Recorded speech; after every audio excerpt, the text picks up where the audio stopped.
Already நீங்க இந்த மாதிரி இருப்பீங்கன்னு தான் நான் 8-8:30 போய் சாப்பிட்டு தூங்குங்கன்னு சொல்லிட்டு போயிட்டேன். 9 மணிக்கு படுத்திருந்தா கூட 12 மணி வரைக்கும் 3 மணி நேரம் தூங்கிருப்பீங்கல்ல. ஆப்பா, இப்படி இருந்தா எப்படி? சொல்லுங்கம்மா.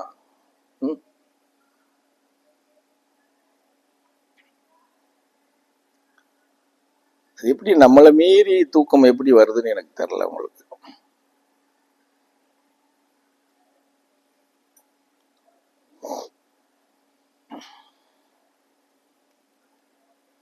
இன்னும் பதில் இல்லையா ஒருத்தருட்டையும்? சரி, அப்ப விட்டுருவோம். என்ன, ஆன்மாவை தேடுறதும் தேடாததும் பயணம் பண்றதும் பண்ணாததும் அவர் மனநிலையை பொறுத்தது. அதுக்கு யாரும் நிர்பந்தம் எல்லாம் பண்ண முடியாதுல்ல, இல்லையா? இன்னும் கிட்டத்தட்ட சொல்ல போனா ஞானம்ங்கிற வார்த்தைக்கும் ஆன்மாவுக்கும் 2 ஒண்ணுதான். ஞானத்தை எப்படி தேடுறதுக்கு போறோமோ அது வாங்கி கொடுக்க முடியாதுல்ல, அதுவும் நமக்குள்ளதான் இருக்கு. ஞானம்ங்கிறது நமக்குள்ளதான் இருக்கு, ஆன்மாங்கிறதும் நமக்குள்ளதான் இருக்கு, வெளியில இல்லை தேடுறதுக்கு. அது வெளியில எங்கேயா இருந்தா கூட அந்த அங்க இருக்கியா ஓடி போய் எடுத்துக்கோ பிடிச்சிக்கோன்னு சொல்லலாம். இது 2மே உங்களுக்குள்ளதான் இருக்கு, ஒவ்வொருத்தருடைய அகத்துக்குள்ளதான் இருக்குது. அகத்துக்குள்ள இருக்கிறத ஓட்டி கைட்டு எடுக்க முடியாது, எடுக்க முடியாதுல்ல. ஆஞ்சநேயரு சிவபெருமானா கிழிச்சுக்கிட்டு காட்டுறதுக்கு கெடுத்துறதுக்கு சரியா? அப்போ அதை வெளியே கொண்டு வரணும், பிரகாசமா அது செயல்படணும் அப்படின்னா அக வழிபாட்டுல நம்ம துரிதம் ஆனாதான் அது இடத்துல இருந்து கொஞ்சம் அப்படி அசையும், இல்லையா? அது அப்புறம் அசைக்க தெரியலன்னா நம்ம என்ன பண்றது? அதை நீங்கெல்லாம் நினைச்சிட்டு இருக்கீங்க யாரோ ஒருத்த எடுத்து கொடுப்பாங்க பிடிச்சி கொடுப்பாங்கன்னு நினைச்சிட்டு இருக்கிறீங்க.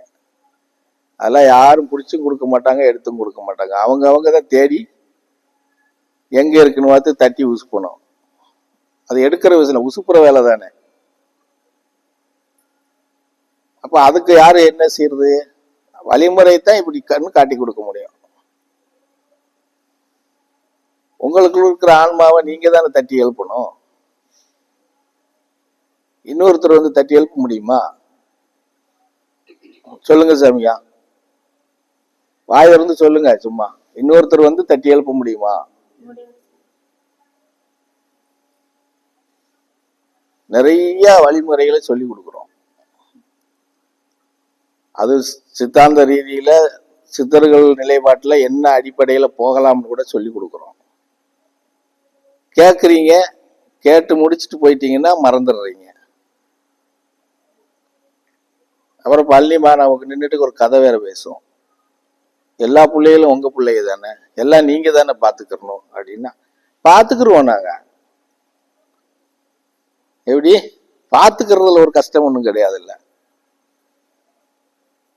நன்மை பெறுறதோ செயல்பாட்டுல வர்றதோங்கிறது பாக்குறவங்களா செய்ய முடியும். சரியா ஓடுறானா, சரியா சாப்பிடுறானா, சரியா உறங்குறானாங்கிறது வேணா பாத்துக்கலாம். அது 3 நீங்க தானே செய்யணும்.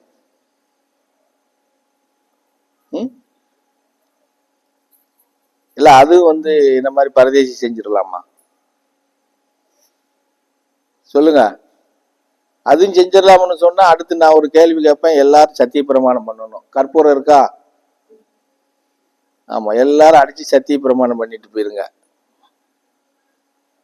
ஆமா, அது எப்படி சாமி நாங்க பண்றதுன்னு சொல்லக்கூடாது. நம்ம வீட்டுல இருந்து போர்வையெல்லாம் கொண்டு வந்திருக்கோம். அப்படின்னா வெளியிலேயே உட்காந்து இருந்திருக்கலாமே. தப்பு பண்ணிட்டோம். இந்த அடுத்த வண்டி திராசு போடுதுல்ல, அப்படி எதுக்கு உட்காந்துக்கிட்டு இருந்தா அப்படி ஒருத்தர் மாத்தி அப்படிதான் நான் எடை போட சொல்லும். 1/4 கிலோ கத்தரிக்காய் வெண்டைக்காய் அப்படின்னு மார்க்கெட்ல சொன்ன மாதிரி 2 மூஞ்சி எதுக்கு உட்கார்ந்து இருந்தா இன்னும் நீங்க 3வது அளவுன்னு கவுத்துவீங்க. நான்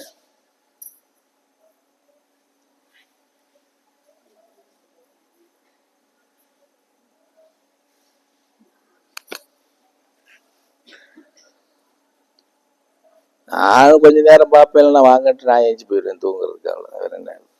சும்மா ஓட்டு உட்காந்துட்டு இருந்துக்க போறோம்.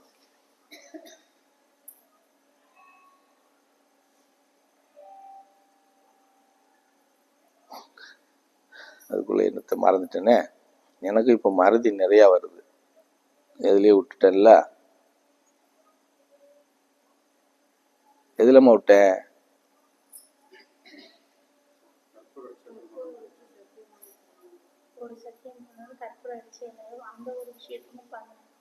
என்ன விஷயத்துக்கு கற்பூரம் அடிக்க சொன்னேன்?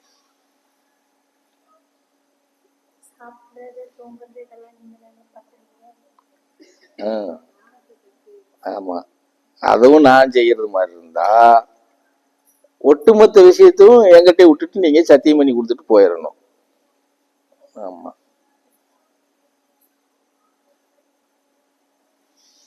கோச்சுக்கிறாருங்க. என்னடா இப்ப சாமி இப்படி எல்லாம் சொல்றாரு அப்படின்னு சொல்லி. எல்லாருக்கும் தான், ஆண்களுக்கு பெண்களுக்கு எல்லாரும் தான் சத்தியம் பண்ணணும்.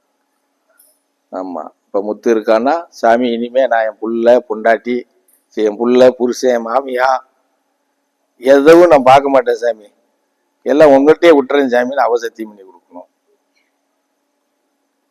ஐயனாரு என் பொண்டாட்டி, என் புள்ள, எங்க அம்மா அப்பா, என் வண்டி எதுவுமே எனது இல்லை சாமி, எல்லாமே உங்கள்கிட்ட விட்டுறேன் சாமின்னு அவன் சத்தியம் பண்ணி கொடுக்கணும். அது மாதிரி எல்லாரும் பண்ணணும். நீங்க தேர்வில் ஓவிகளோ, ரோட்ல ஓவிகளோ, குளத்துல ஓவிகளோ உங்களை சார்ந்தது. ஆனா சத்தியம் பண்ணி கொடுத்துட்டு போயிடணும். கொடுத்துடுறீங்களா? அப்படியே என்ன ஒருத்தர் வாய் திறக்க மாட்டேங்க? அப்படி கேட்டதுக்கு தான் அவரு சொன்னாரு, சாமி 4 உள்ளே பேத்து தெருவில் விட்டு போயிட்டாரு, ஊர்ல பேசுவாங்களே அப்படின்னாரு. அப்படி 4 பேர் பேசினாலாவது நமக்கு மண்டையில குத்துதான்னு பார்ப்போம், ரோசம் வருதான்னு பார்ப்போம். சாமி என்ன சொன்னீங்க? கேட்டாலாவது நமக்கு ரோசம் வருதான்னு பார்ப்போம். நம்ம நல்ல முறையா சொன்னதை கேட்டு பயணம் பண்ணியிருந்தா, சொல் வார்த்தையை கேட்டு பயணம் பண்ணியிருந்தா நம்ம ஏன் சத்தியம் பண்ணி கொடுக்கணும்? நாம எல்லாம் அவர் மேல தூக்கி வச்சுட்டதுனால அவர் சத்தியம் வாங்கினாரு. அந்த தப்ப உணரலாம்ல.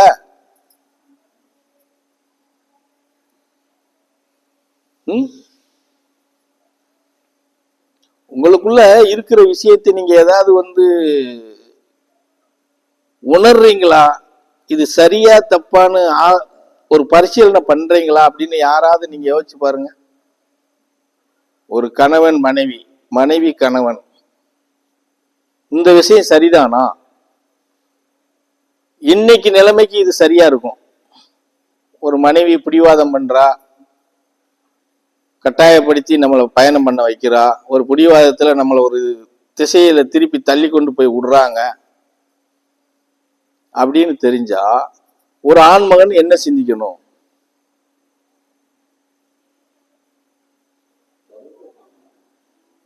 தவிர்க்க பாக்குறத விட அவங்க நம்மளை திருப்புற திசை சரியா தப்பா அதை பரிசீலனை பண்ணி பார்க்கணும்ல. சரியான வழிமுறையா இருக்குன்னா எடுத்துக்கலாம், இல்லைன்னா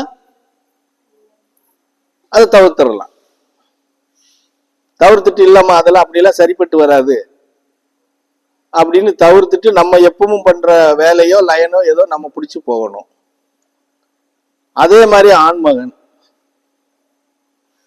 இஷ்டத்துக்கு அவன் ஒரு பாதையை தேர்ந்தெடுத்து பயணம் பண்ணி போய்கிட்டு வந்துகிட்டு குடும்பத்துல சராசரி இல்லாத அளவுக்கு ஒரு பழக்கத்தை வச்சுட்டு இருக்கிறான்னு வச்சுக்கோங்க. அந்த பெண்ணாகப்பட்டவோ அதை கூப்பிட்டு கண்டிக்கணுமா, கண்டிக்க கூடாதா? இங்க வாயா, குடும்பத்துல உன்னையே நம்பி நான் வந்திருக்கேன், நம்ம 2 பேர்த்த நம்பி 2 பிள்ளைய பெற்று வச்சிருக்கோம், இப்படி ஓன் சௌரியத்துக்கு இப்படி சுத்திக்கிட்டு தெரிஞ்சுன்னா இந்த பிள்ளைகளை எப்படி காப்பாத்துறது? நம்ம 2 பேரும் எப்படியோ கூழ கஞ்சியை குடிச்சு காலத்தை தள்ளிட்டு போயிடலாம், ஆனா இந்த குழந்தைகளை என்ன பண்றது அப்படின்னு பெண்ணாகப்பட்டவ பேசணும். அப்படி பேசினாதான் குடும்பத்துல இருவரும் சேர்ந்து உட்கார்ந்து முடிவெடுக்க முடியும்.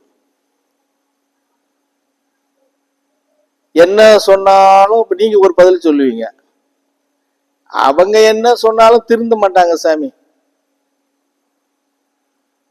நான் சொல்றத அவங்க செவி கொடுத்து கேட்க மாட்டாங்க சாமி அப்படின்னு சொல்லிட்டு பின்னாடி இன்னொரு இதெல்லாம் நீங்க ஒளிஞ்சுக்கிறதுக்கு தேடுற வார்த்தைகள். நீங்க ஒளிஞ்சுக்கிறதுக்கு தேடுற வார்த்தை.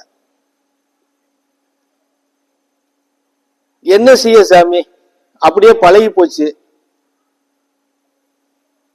அதனால குடும்பம் வெளியில சங்கடப்பட்ட கூடாதுன்னு நான் அப்படியே போறேன் சாமி. இப்படி ஒரு வார்த்தையை வேற சொல்லுவீங்க. நாங்க என்ன சொல்றோம்னா, நீ எந்த குடும்பம் கஷ்டப்படும் நினைக்கிறியோ அந்த குடும்பத்தை சீர்திருத்தத்தோட பயணம் பண்ண கத்துக்கோ. ஒரு ஆண்மகன் ஒரு மனைவிய தன்னுடைய வார்த்தைக்குள்ள நிக்க வைக்க முடியாத ஒரு ஆண்மகனுக்கு, நீங்க கோச்சுக்கலாம், கோச்சுக்கிட்டா கூட நான் வருத்தப்படவே மாட்டேன். மனைவி வார்த்தையை கணவன் கேட்கணும், கணவன் வார்த்தையை 100 மடங்கு பெண்ணாகப்பட்டவ கேட்கணும்.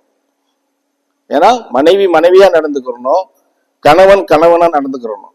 அப்படி நடந்துக்கிற தருணத்துல ஒரு ஆண்மகன் தன்னுடைய மனைவி தன் வார்த்தைக்கு உள்ளடக்கி பயணம் பண்ண வைக்கல அப்படின்னால் அந்த ஆண்மகன் உயிரோட இருக்கிறத விட செத்துடலாம். ஆமா, நான் இந்த பரதேசி அப்படிதான் சொல்லுவேன். அவங்க ஆடுற ஆட்டத்துக்கெல்லாம் நம்ம பின்னாடி போய்கிட்டு இருந்தோம்னு வச்சுக்கோங்க, உடம்புல ரத்தம் இருக்கிற வரைக்கும் தானே நீ ஓட முடியும். எல்லா காலத்திலும் உடம்புல ரத்தம் ஒண்ணுவோல ஓடுமா? ஓய் தனவாலே, உட்கார முடிஞ்சா உட்கார, எழுச்சி போயிரு.